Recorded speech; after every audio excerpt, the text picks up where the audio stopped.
नमस्कार, माझं नाव रमाकांत पाटील, पिंपळगाव देवी, तालुका मोताळा, जिल्हा बुलढाणा।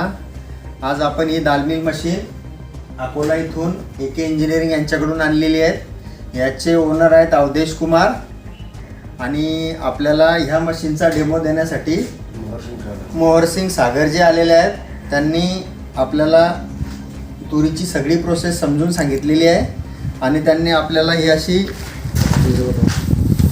व्यवस्थितपणे तुरीची डाळ पॉलिश करून दाखवलेली आहे। यांचं काम खूप चांगलं आहे आणि मशीन पण खूप मस्त आहे। मी यांच्या कामाप्रती संतुष्ट आहे, कारण यांनी ही जी डाळ काढून दिली ही फारच चांगली आहे, उत्कृष्ट क्वालिटीची आहे। धन्यवाद।